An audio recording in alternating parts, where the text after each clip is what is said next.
When I turned 18, my parents told me to leave home. Now, at 30, I find myself without a place to live. My parents lost all their money, and I'm left on the streets. They never really wanted me. I was just an unexpected addition to their lives. When I was young, life was good, but things changed as I got older. My parents seemed less interested in spending time with me once I wasn't so cute anymore. They were always busy with their business, which was like their whole world. I didn't have any other family nearby, so TV and my teachers were like my family. Even on my birthdays, I often felt alone because my parents were too busy to celebrate with me. They just gave me money to buy whatever I wanted. Christmas and back-to-school shopping were pretty much the same story. We barely had a Christmas tree after I turned 10, but I managed to persuade my parents to get a fake one that I could set up and take down each year.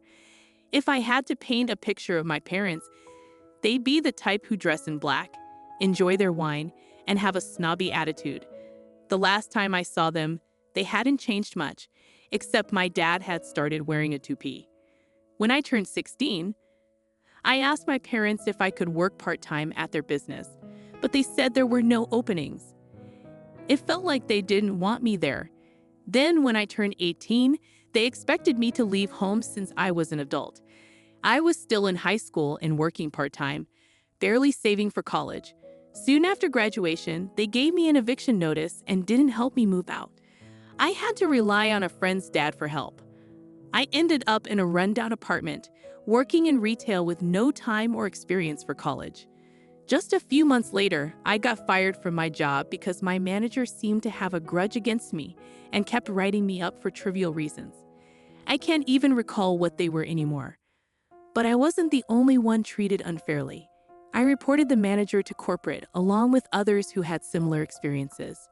Corporate investigated and eventually fired the manager for various reasons, although they kept most of it under wraps. I heard rumors about cigarette theft being one of the reasons, considering the manager was a heavy smoker. Despite corporate's actions, they refused to rehire me, only changing my termination to a layoff on paper to keep my reason clean.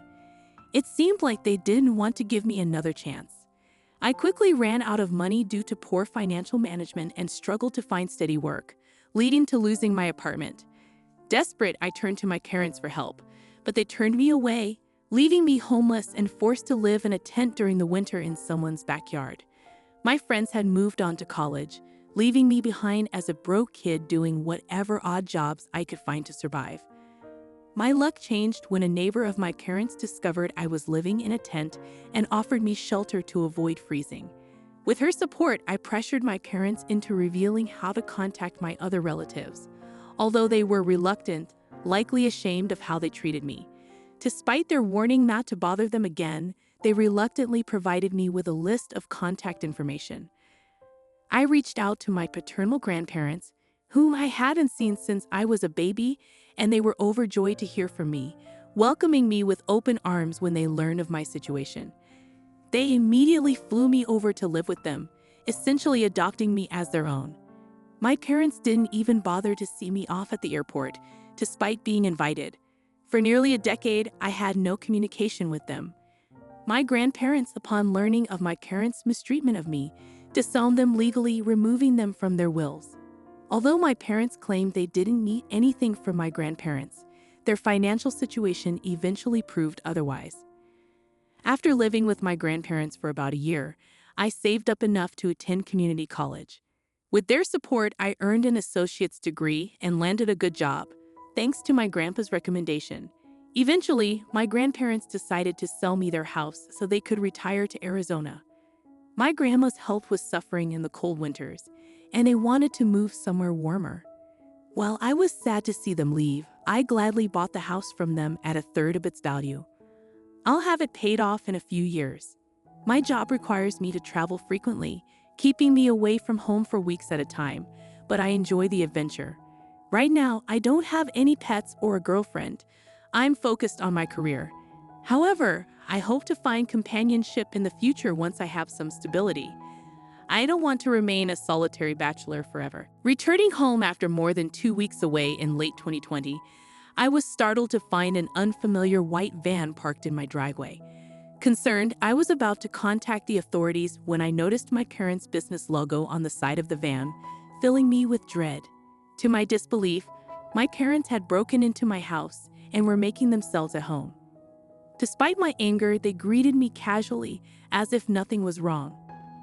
I demanded they leave immediately, but they refused, arguing that it was my grandparents' house. I reminded them that they had sold it to me upon retiring, a fact they would have known had they been involved in my life. However, they persisted, claiming it was their right to stay as it was originally their parents' house. Frustrated, I retreated to my bedroom, locking the door, and called the police. When the police arrived, they were unable to resolve the situation. My parents falsely claimed they had established residency, despite having just arrived, and asserted squatters' rights, lacking evidence to the contrary. And with no surveillance footage or support from neighbors, I found myself in a stalemate. My parents even fabricated a story of a verbal rental agreement with me, and my mother resorted to tears to sway the officers. The police deemed it a family dispute and advised me to pursue legal eviction through the courts, which was complicated by delays due to the pandemic in 2020. Meanwhile, my parents remained in my home without paying rent, flaunting their victory over me. They confessed that their business had collapsed, forcing them to liquidate most of their assets to settle debts. With nothing left but their van and personal belongings, they saw my home as their lifeline for the foreseeable future. Both of my parents managed to secure new jobs after moving in. My father became a delivery driver, while my mother found work as a sales associate. While they were earning, their only contribution was towards the electricity and water bills, which essentially amounted to handing me $100 each month, accompanied by reminders of their generosity. Whenever I broached the subject of proper rent, they dismissed it, arguing that I owed them for the 18 years they spent raising me, despite not requesting reimbursement for that time. They even threatened to withdraw assistance with the utilities altogether if I persisted. Frustrated, I reached out to my grandparents to explain the situation. Though they were displeased, my parents remained adamant, asserting their right to stay in my home. My grandfather expressed regret, acknowledging that had they not sold me the house, my parents wouldn't have taken advantage of the situation. However, I reassured him that I had already initiated legal proceedings for eviction, and my parents were well aware that their stay was temporary. I made sure my parents overheard my determination as I relayed this to my grandparents. Their response was silence. My father, occupied with his delivery job 6 days a week, often kept his distance, clearly discontent with the work. Meanwhile, my mother attempted to assert control over my home during her free time. She insisted on rearranging my living room and even pushed for my parents to claim the master bedroom, arguing they deserved it as my parents. I rejected both demands, asserting that they were not entitled to special treatment and emphasizing that I did not owe them anything simply for raising me, a basic parental duty. It was evident they were trying to assert dominance to prevent eviction. After 4 months, in early 2021, I resorted to legal action against my parents for squatting. Despite their resistance and attempts at manipulation, claiming former ownership by my grandparents and citing their $100 monthly contribution, the lack of a formal rental agreement worked in my favor. Recognizing their futile attempts, the judge ordered their eviction within 30 days. They had no rightful claim to my house. After the court ruling, they confronted me, expressing disappointment for evicting their own flesh and blood. I couldn't help but laugh, seeing the irony in their words, and labeled them as hypocrites for their previous actions toward me. Their lack of concern for my well-being spoke volumes about their supposed parental love. I owed them nothing. They attempted to lay claim to everything that was mine, but their actions hardly reflected those of loving parents. I confronted them, calling them out as snobby, deceitful narcissists, and warned them to prepare for their departure, as I wouldn't hesitate to involve the authorities if necessary. My father's anger was palpable, but my mother intervened, preventing any further escalation. With sneers and tension thick in the air, they eventually left. The final month was fraught with attempts to guilt me or ignore me altogether. I marked each passing day on a calendar in the living room, eagerly anticipating their departure date, which I circled in red. I vividly recall the relief of March 2nd, the day they were finally gone. On the very day they were legally obligated to vacate my home, my parents stubbornly remained, despite having removed all their belongings and even resorting to sleeping on the floor of the guest room in a futile attempt to persuade me to let them stay. They only began searching for an apartment after the court's eviction order was finalized. My mother struggled for weeks to secure a place, eventually settling for a small and subpar studio apartment in a neighboring city due to the limited options available on short notice. The situation bore a striking resemblance to my own experience at 18, adding an ironic twist to the ordeal. I drove my mother to see the apartment, and it was in dismal condition. The walls were an unappealing baby green, the carpet appeared decades old, and the sole window offered a view of a nearby brick wall. Lacking modern amenities, there was no dishwasher, and the stove was unusually small. The bathroom facilities were outdated, with the toilet clearly in need of replacement. The thin walls offered little privacy, as we could hear the loud arguments of neighbors in the adjoining unit.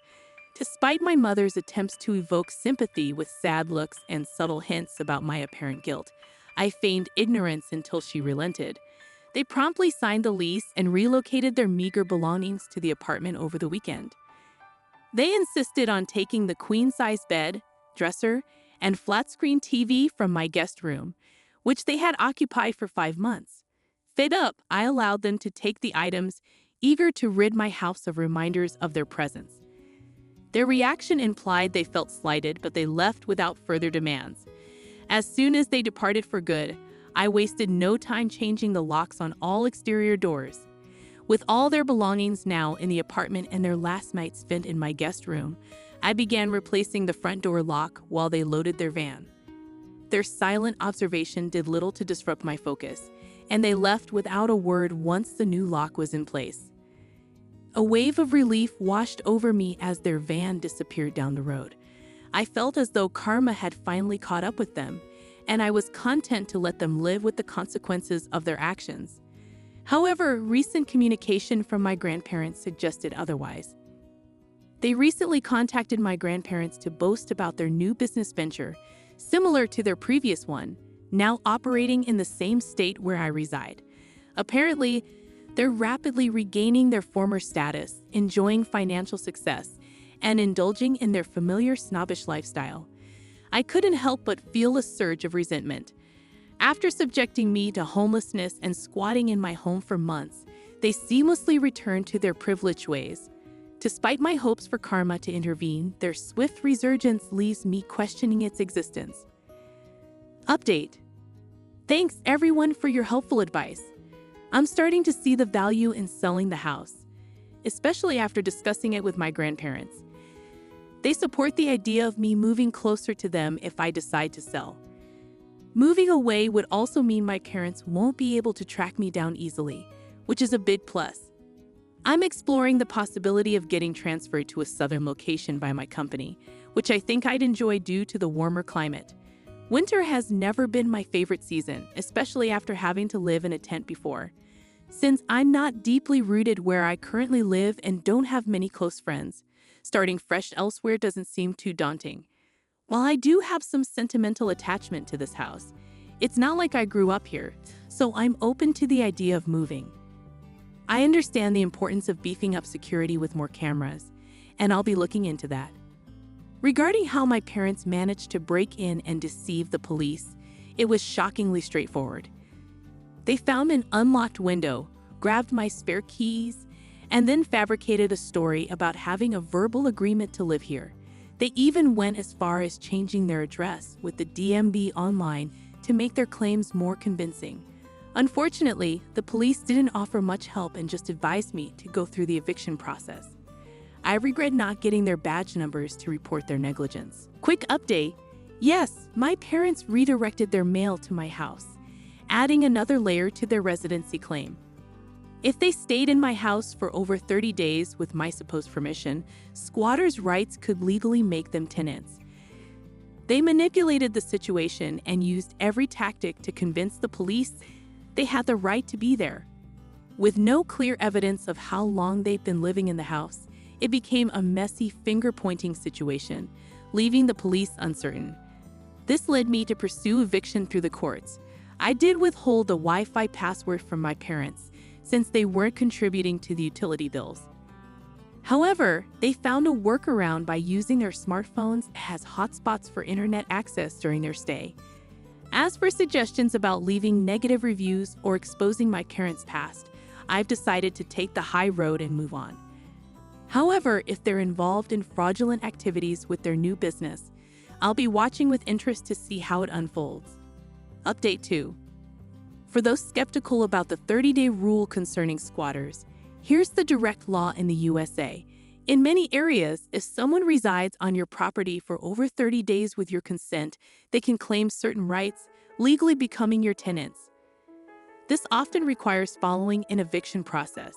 Even in cases where no permission was given, if an unoccupied property is unlawfully entered and lived in, specific rules still apply. My parents manipulated the situation by fabricating permission and misrepresenting their duration of stay in my house, prolonging the eviction process to 5 months. Now you have the facts.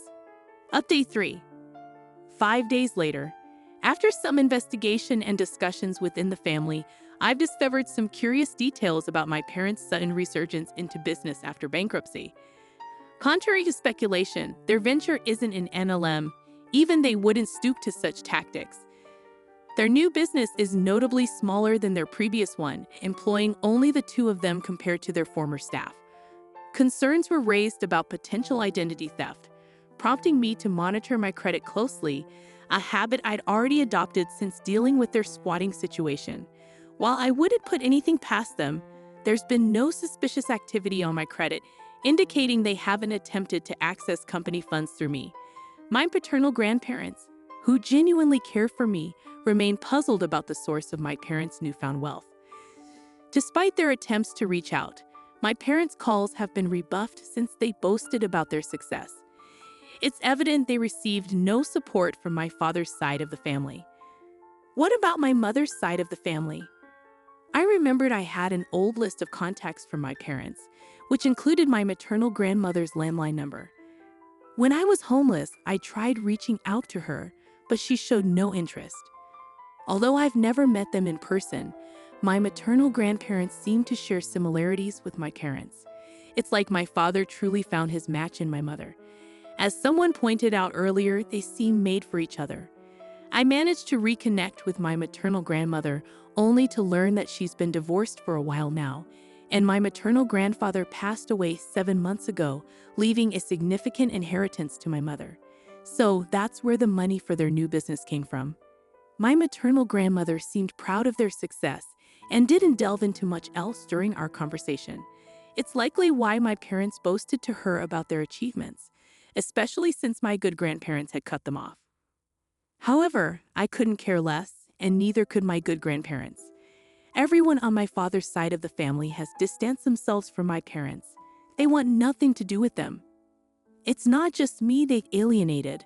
My mother's side of the family is also fractured, filled with divorcees and loners who dislike each other but pretend to get along. In contrast, my father's side is more normal and kind-hearted. Unfortunately, my father tends to burn bridges repeatedly. Even when I was born, my grandparents wanted to be involved in my life, but my parents kept me away from them for some unknown reason. I'm not entirely sure why they did this, but I suspect it's because they didn't want to face judgment for their own parenting. I would have preferred if they had sent me to boarding school or to live with my grandparents. But I suppose narcissists need someone to belittle to feel satisfied. I can only imagine the things they said about me behind my back all these years. Nevertheless, it seems my parents didn't break any laws to start their new business. At least nothing reportable to the IRS. There's no law against using inheritance money to kickstart self-employment, and my mother inherited everything from her father, including his house and land, where my parents now live. It's not the fanciest place, but it's decent, comparable to my own home. This means my parents have a place to stay without bothering me anymore. I'm considering selling my house and relocating, but unfortunately, my current employer doesn't have a branch in Arizona. So my options are either to resign and seek employment in Arizona after selling my house, or to stay put and hope my parents don't bother me again. I'm actively searching for job opportunities because I'm determined not to let my parents find me ever again. If moving proves impossible, I'll invest in installing cameras both inside and outside my house for added security. While I doubt a similar situation will occur, I want to ensure my parents never try to track me down again for any reason. If they need assistance in their old age, I won't be there for them. They'll receive what they gave, nothing. They're dead to me, and the rest of my father's family feels the same way. If I ever have children or stepchildren, I'll make sure I never become like my parents. No child should endure what I did.